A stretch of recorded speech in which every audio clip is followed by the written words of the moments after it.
Vamos a ver ahora lo que es transmisión de momento en la superficie. Esto es clave porque varias veces hemos estado hablando que el viento es la esencia para el movimiento del océano. Ahora vamos a entrar a ese punto específicamente. ¿Cómo el viento logra mover el mar? Que es uno de los motores principales, en consecuencia es clave tener presente eso y entender cómo funciona. O sea que aquí podemos introducir ya la idea, aquí tenemos el viento que genera una tensión, vamos a ver al tiro lo que es esta tensión, que hace que yo tenga una cierta velocidad en la superficie, puede tener una cierta temperatura, una cierta concentración del elemento que uno quiera modelar, y acá yo tengo estas mezclas que se van a generar, y acá abajo esto va a llevar a que voy a arrastrar velocidad, temperatura y la concentración correspondiente. Y el mecanismo aquí en la superficie es que estas moléculas del aire van a golpear las moléculas del agua y con eso las van a acelerar. Es como que le están pegando para empezar a ponerlas en movimiento. ¿Okay? Entonces, lo que queremos modelar es eso y entender cómo funciona ese proceso. Ahora, la ecuación clásica que se usa siempre y que queremos tratar de explorar para entenderla un poco más es que el aire que está circulando a una cierta velocidad va a generar una tensión. Todavía no estamos mirando cómo se genera la tensión. Estamos mirando la tensión sencillamente que genera, que va a significar que yo voy a tener que la superficie va a ser arrastrada, porque estoy haciendo una fuerza sobre la superficie. Ahora, para entenderlo mejor, basta mirar lo que son las unidades de la tensión. La unidad de la tensión es el pascal. ¿Ok? Pascal, ¿qué relación?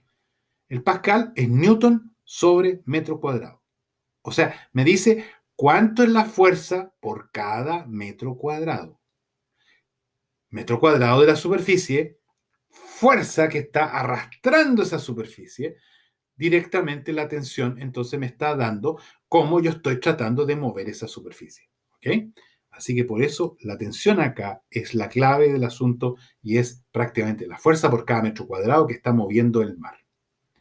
Por otro lado, acá yo tengo algo que tiene que ver justamente con la densidad de energía en la superficie. Y uno aquí lo asocia al aire, por eso es que yo tengo aquí la densidad del aire, no del agua, del aire, porque estoy justamente en ese movimiento y aquí tengo la constante de arrastre, la que me va a decir cuánta energía voy a traspasar. Porque en el fondo acá lo que yo tengo es y aquí esto habría que escribirlo al revés, da lo mismo que está con un cuadrado. Esto acá era la velocidad en la superficie y esto es la velocidad en la profundidad. O sea, que si el mar ya tiene su cierta velocidad propia, el aire no importa lo que haga, que está dada por esta velocidad en la profundidad. Lo que aquí interesa es cuánto más tengo la superficie con respecto a lo que hay abajo. Eso es lo que el viento está generando. Así que por esa razón acá yo estoy restando de la velocidad en la superficie lo que es la velocidad en la profundidad, aquí está escrito al revés, sorry, al cuadrado, multiplicado por la densidad acá, me da una noción de la concentración de energía que yo tengo, densidad de energía, y esa la voy a multiplicar por el factor que me dice, ok, el aire tendría una cierta energía, cuánto te voy a pasar para abajo es una cierta fracción, esa es la constante de arrastre, que es un número menor a 1, que está justamente multiplicando esto, y esa es la energía que al final me va a dar la tensión que yo tengo acá, que es la fuerza con que me mueve el océano. Ahora, para entender la mecánica de cómo el aire engancha, voy a mirar la tensión ahora desde el punto de vista del aire.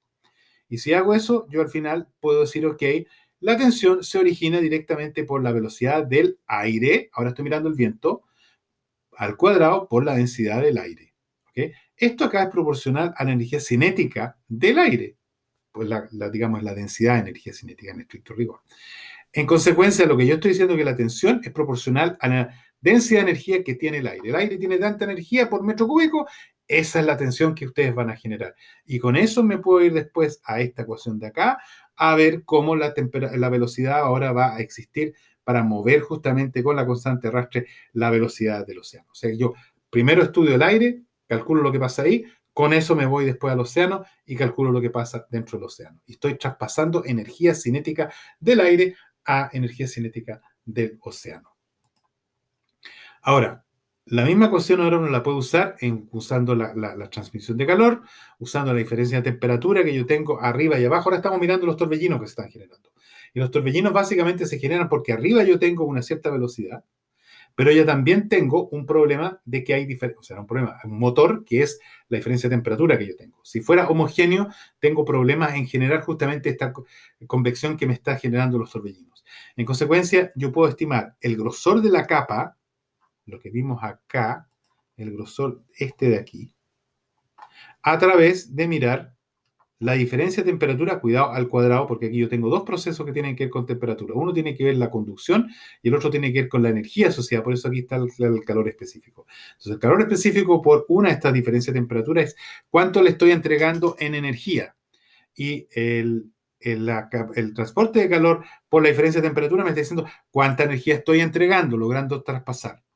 Y acá arriba después tengo todavía la velocidad con que al final me voy a poder estimar lo que es la profundidad de la capa. Esto me indica en consecuencia la profundidad y el perfil de la concentración se saca de esta ecuación. Esta es la concentración abajo, esta es la concentración en la superficie y estos son los factores que ya teníamos antes y esta es una constante correspondiente que tiene que ver con la conducción de calor, que es la que está asociada justamente a los turbinos como están generando.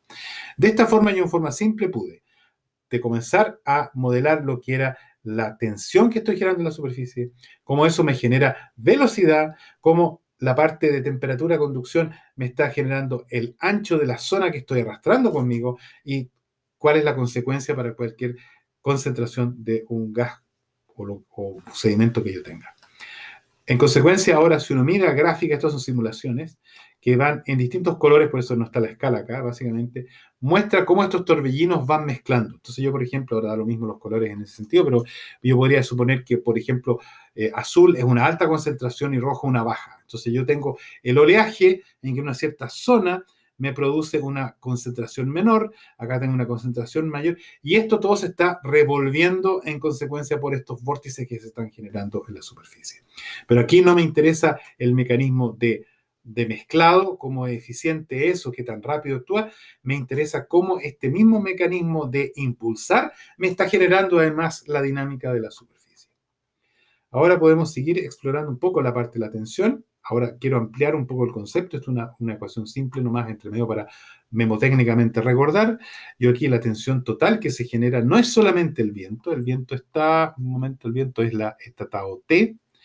También las olas mismas generan tensión y también la viscosidad genera tensión. O sea que hay varios mecanismos que van a impulsar la ola al final en función de estos de acá tienen que ver con movimiento existente en el agua, estos tienen que ver con el viento que está actuando. Y ahora hay una relación directa con la tensión y la velocidad. La tensión partido por la densidad es la velocidad. Es exactamente la misma ecuación que teníamos, si mal no recuerdo. No, perdón. Lo vimos acá, no, en la próxima. Acá. Si ustedes despejan aquí la velocidad, obtienen exactamente esta expresión de acá. Ahora, lo interesante es que uno puede aplicar eso también a lo que es la velocidad de la superficie. En consecuencia, si ahora yo quiero calcular la velocidad del agua, yo aquí voy a contrastar sencillamente la densidad de energía en el aire, la voy a igualar a la densidad de energía en el agua. Sencillamente tengo densidad de energía en ambas iguales. Yo lo puedo escribir también como proporción de las velocidades con inversamente proporciones de las densidades. Puedo, por último, calcular la velocidad si tengo la tensión, que la tensión es igual en el aire como en el agua, acción-reacción. Así que si yo tengo la misma tensión acá y la densidad ahora, por ejemplo, del agua, puedo calcular la velocidad del agua. Si tengo la densidad del aire, puedo calcular la velocidad del aire. En consecuencia, ese es el enganche entre las dos y con eso ya tengo una situación que ahora me permite jugar con estas dos velocidades. Y aquí hay un tema bastante importante de las consecuencias de ese movimiento que yo tengo. Y para eso introduce uno un número adicional, es el número de Langmuir. El número de Langmuir se calcula con la velocidad en el aire, la velocidad del viento, dividido por la velocidad en el agua y la raíz de ello. Este número me caracteriza la estabilidad de la interfase. Ahora veamos qué es lo que ocurre. Si yo tengo en este minuto, que acá está abajo, no es el número Langmuir acá, acá es 1 sobre el número Langmuir. Así que si yo tengo un número Langmuir grande, voy a estar en esta parte de acá, porque es el inverso. Y si tengo un número Langmuir chico, voy a estar al lado de acá. Ahora, Langmuir era velocidad de aire partido por la velocidad del agua, raíz. Velocidad de aire grande partido por velocidad de aire del agua chica, voy a tener un número Langmuir grande, así que estoy acá. Es estable. Si ahora yo tengo una situación en que la velocidad del viento es menor a la velocidad del agua, me encuentro en esta esquina acá. Y aquí yo tengo un problema de inestabilidad. O sea que en ese minuto el mar empieza a formar en la superficie olas, inestabilidades. El viento no solamente lo mueve, también lo estabiliza y genera ordenados torbellinos para mezclar. Eso es básicamente la consecuencia de esta gráfica que tenemos acá. Ahora todavía un pequeño detalle adicional que estábamos viendo sobre las capas. Tengo que considerar que encima del... Y esto acá me lo puedo olvidar. Así que voy a detener